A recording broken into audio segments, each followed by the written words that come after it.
Hey y'all, it's Indigo here, coming at you with round 3. This is the final week, the final match of Grand Arena Season 7. I'm in the finals actually. I won the first 2 matches up against an opponent that's got both Galactic Legendaries and likes to set them both on defense. So I'll show you the board. He's already gone once, killed one of my squads. Up top he's got Geos, a Darth Revan squad without Bastilla Fallen, and some Nightsisters. And so that's not exactly an easy zone when you're dealing with a couple galactic legendaries and you got to have weird counters for those. Let me show you the bottom. So out front, he's got his race squad, which is fine, and then he's got a Bosk bounty hunter team, and that's no problem. So we're going to start off in the south. You'll see how it goes. Gonna take out the Bosk first just because it's an easy win. You guys have seen me do this 100 times and it works fine. So long as I get the kills, I get the turn meter train, get things rolling, get my 60 banners. I want to start off the match today, with a win, and then see what's what before I had to go kill a galactic legendary, which may or may not go well. So I didn't want to just jump right into that, wanted to kind of warm up a little bit. And this is an easy warm up. I don't know what. People like to set their bounty hunters out, but if they're slow, your imp troopers can easily outspeed that, if you've got them clocked right. And then it's no problem. You always end up usually with Bosk, and then Dengar's under stealth. You might be able to take him out with an AoE, but even if he's the last one, it doesn't matter. You gain your health and protection back, so 60 banners, done, easy battle. Now we'll jump into the Galactic Legendary. And I saved my Kylo for offense because him having both Galactic Legendary characters means I'd have to come up with 2 counters. And you guys know counters for one of these uses so much crap, you gotta rip apart 4 different teams or whatever to get the right characters. And I ain't trying to do that for both.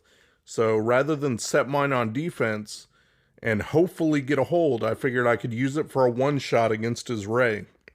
The thing I will tell you is his Rey has the ultimate. And so this clip is for my buddy Johnny Cron. He's a guildmate and a patron of mine.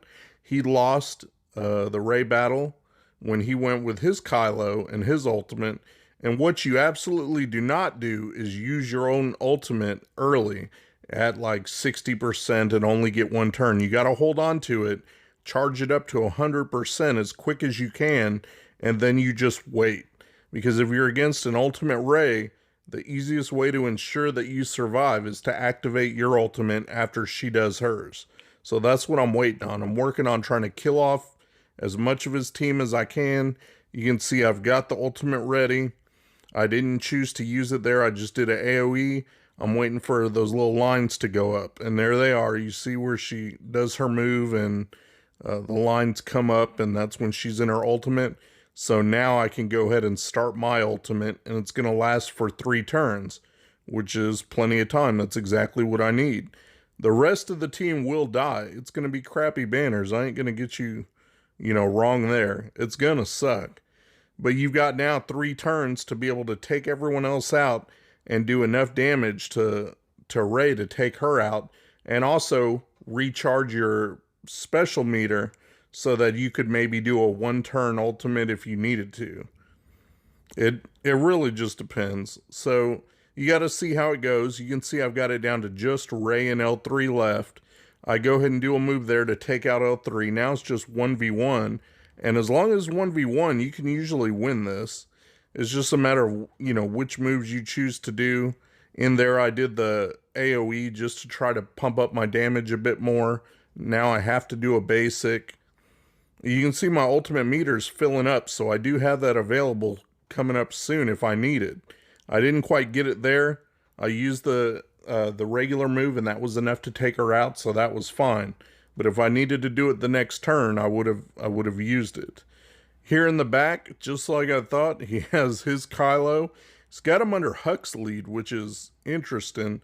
I'll tell you about that when we go back and fight there. and then just some scoundrels. So nothing too big there. I mean, that I didn't expect. Now we're going to go up top and start killing these teams. I do have counters saved for them, so I know I can get through. I just know efficiency is going to be crap.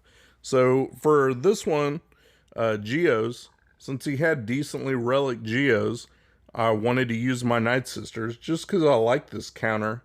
It was only usually a 55 banner win, but it is kind of fun, and it definitely can win. And I always like to test, you know, if they're high relics and stuff, you want to test your different counters. And I use Traya and Scion as a duo a lot, and they can get 61 banners if things go right. You know, usually they do end up with 61. But at the same time, if I win this match, it doesn't mean anything. I'm not going to hit Kyber, and my opponent won't hit Kyber either. So I really just want to clear his board the best that I can. You know, I'm not worried about scraping every point for efficiency. I know that there's no way I'm going to be efficient if I can successfully take out 2 Galactic Legends. You saw in the Kylo thing, I won that with 46 banners. I mean, those are banner killing matches. So I'm not too worried about that. I'm just trying to have some fun and practice a couple different things when I get the chance. You can see with the Geos going on, it's easy. As long as your Nightsisters keep dying, that's going to power up Asajj and power up Daka's health. So you're going to end up keep getting stronger. And you just kind of slowly work them down. Since they all share health, you want to try and get that plague on there to kind of whittle them down. And I'm just trying to stun Alpha whenever I get the chance. Stun whoever you can, really. Got to keep doing that move with Spirit to get the big hit and cleanse off his taunt. Or dispel his taunt, get rid of that. And then once you can go after anybody else, you know, you try to use your AoEs as much as you can. That way you can get everybody's health down a bit. Now I'm just trying to take out Alpha whenever I can get a good shot. Once you get Alpha out there, obviously it gets so much easier because then they don't have that equalization of all the health. You can go after whoever you want. You don't have to worry about any more summoned brutes. So I almost got Alpha down. Do the AoE for some more plague. Now they start dropping off. There we go. So 55 banners, as expected. No big deal there. Now we're going to go after his Darth Revan team. He doesn't have Bastilla Fallen in there, so it makes it easier and harder at the same time, if that makes sense to you. Trooper in there is a pain because he's so tanky at gear 13 that he gets in the way, and you have to take him down because you're stuck behind his taunt. So don't have to worry about Bastilla Fallen doing, you know, corrupted battle meditation and lightning and all that stuff, which is great, but you still have to watch out because it is a tough team. It's still one of the top teams aside from Galactic Legends, so you can't really mess around. Things are going pretty good though. Pop Savior was able to get out HK because his one-shot kills are really annoying, and his AoE is huge for killing killing half your board. I definitely didn't want that to happen. So now I'm just trying to get through the taunt of Sith Trooper here. Take him out really, so that way I don't have to deal with it. Again, he's just really, really tanky at gear 13. So you gotta send as much damage as you can. Have your team modded for damage. Finally was able to get rid of him. Now it's getting to be a little bit more manageable. Still have to be careful though, because Malik obviously can drop anybody in one hit if they're down to just health. And then Revan can fear the whole team. So I was trying to get ability block on him so that he couldn't do something dumb and kill everybody. You definitely don't want him to kill Jolie or this counter goes to hell and there's nothing you can do. So tried to get an ability block, ended up killing him, which is great. Now it's just Malik to deal with. Try to bring my Jedi Knight Revan back.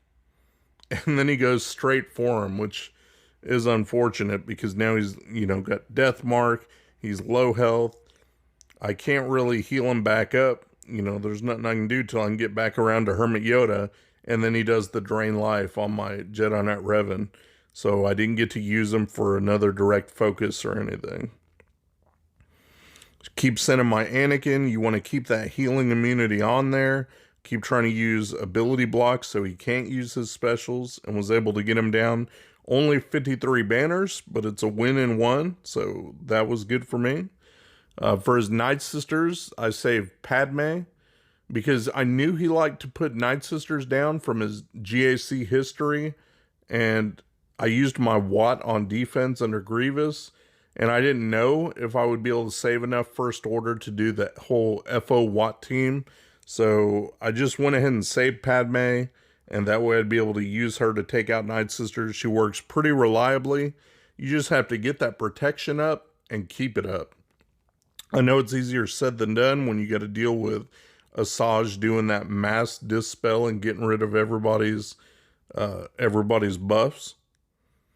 But you just got to watch the turns and see. And when she uses that heal and gets rid of the buffs, then you try to put it up. You can see that they keep going after GK, which is the plan. You want him to sit there and be your punching bag as much as he can be, and use that time to get out the problem characters, which I tried to kill Mother Talzin a couple times, and then go after Daka. And it's great to have Ahsoka on this team, because every time they're using their specials, they're calling her in to assist, and she's doing that dispel. So it's a great way to get rid of a zombie's taunt. Not having Anakin on the team is a little bit of a, weakness, because he's got that huge AoE and puts the healing immunity down. But you saw him, I needed him where I needed him, so I don't have him. I do have Grandmaster Yoda. He's nice to be able to keep spreading some foresight, spread some other buffs around, protection. I was reading Shaak Ti's ability right here. I always get him confused, kind of what does what and to who. I know it's different things with clones, so I was just checking that to see exactly what it did. You can see my GK is in the red, like he's barely hanging on, and I finally got around to Padme's heal. So that was good that I was able to get the heal and get protection up before Talzin did her AoE right there. Otherwise, she would have killed him. And it's, even less banners, and then the rest of your team might drop. So now I just got pretty much Asajj to worry about. Then it's easy to clean up Spirit. Just got to get Asajj down, and she dodged that big hit from Ahsoka. And she dodged another one from GK. So that was unfortunate that she got all those dodges, in a row. Now I'm stuck behind taunt, nothing I can do, so just basic with Yoda there. Still got to put up with it, but luckily that was a kill shot from Shaak Ti. Now I can go after Spirit, and Ahsoka hits through the foresight, so that was fine. One with 55 banners, so I'm pleased with that. It's working pretty good. In back, I see he's just got a regular AA Falcon fleet, and that's fine. I got my negotiator saved to take that out. But we'll go ahead and take out the ships now. Usually I do all my ground combat first, but if I lose to that Galactic Kylo, then you guys will turn this off and stop watching because I'll be a failure. So we'll go ahead and make you watch the ships first. I don't do the whole battle. I'll just show you that I got 62 banners for that. I took an extra reinforcement in just to be safe. Didn't want to get stuck on ships. So 62 banners. Not bad there. Now we'll go ahead and do the rest of the ground combat. And you can see how things turned out. You can see my opponent's going. He's cleared off a zone and he's been attacking while I'm attacking. So that's, was exciting for me. So let's finish this up. Let me show you guys how things went down. All right, here's his First Order team, and he's got Supreme Leader Kylo under Hux. So I figured he would do that. I saved my gas for it. He doesn't have the ultimate, which is great, because if he had the ultimate, there's a high chance of this team failing. One trick you can try to do, but it's hard to do, but I wanted to try it anyway, is Echo. When he drops gas, because it's Hux, if you leave Hux alive and you make sure Hux has advantage, right there you see, Echo has the grenade. If you can time it so that grenade move comes back around after gas takes a knee, you can throw the grenade, they'll all counter you, and then they'll kill Echo and make super clones. But you have to do it right when he takes a knee before they kill fives. So that's what I wanted to try to do here. But it's really tough to time just how it's going to work out. You can see Gas took a knee. Of course, they go straight after 5s. They're programmed not to make super clones. My 5s is kind of tanky, so he's hanging in there. And I'm just like, please let me come around to Echo. If I can get an Echo grenade, super clones will be great. But it did not happen. He did not get his turn. So I'm just doing now just what I can. So you can see Echo threw the grenade, dispelled, but then they countered and killed Echo. That's fine because Gas is back on his feet, which is exactly what I needed. Now he can do some damage. You do not want to save Galactic Kylo till last if you can help it, because he's going to kill the others on counterattacks anyway. So if you get the chance to drop Armor Shred or something on him, it's going to make him that much easier to kill. And you don't want to get 2 turns stun. You know, you don't want his special to come up and be able to stun you, or you're going to lose. So got him in the red. I'm focusing on him, dropping the armor shreds, getting the counterattacks. He's took a knee again, but Rex's big hit was able to take him out. So there we go. Ended up clearing this team 50 banners, had 2 clones left standing. Not pretty, but got the job done. And now it's just a regular scoundrel team. I just got to clean these guys up. So I'll go in with my full rebels and just tear into them. So obviously CLS is in no danger here. Just rip right through these guys, take them out, plenty of damage, full relic 7s on the main 3. No problems. I'm just thinking about who I want to dogpile, you know, since mission's almost dead. So I send him over to Canderous, ability block everybody. Obi does his thing. And that's about that. I have a chance to try a stun, so I did it. I probably could have just done the AoE, but it really doesn't matter. Ripped right through him, got 60 banners. Cleared his board, 2 Galactic Legendaries on defense. And I was able to clear it, so that was freaking awesome. I really didn't expect that I'd be able to make it through both of those. Had everything go right. And, you know, cleared his Darth Revan and all that too. So, really good. And I did watch as he kind of went through my squads. I wasn't able to keep a nasty surprise in back. So, he was able to full clear me, one-shot everything. And in the end, he did beat me by 10 banners there. So, he one-shot everything, but his efficiency was off. And obviously mine was, because I went up against those GLs. So, that's how my match turned out. We'll see you guys in the next season. Shout out to my buddy Mikayas. He runs a modding service. He'll go through, make sure you got the right squad compositions and the right mods on the right characters. Give your account a real nice tune-up. I'll put the link to his Discord in my description. Go ahead and check him out. Tell him Indigo sent you. Thanks for watching my video, guys. If you enjoyed the video, please give me a thumbs up, subscribe, share your comments down below, and hopefully you'll check out my other videos on my channel. Peace.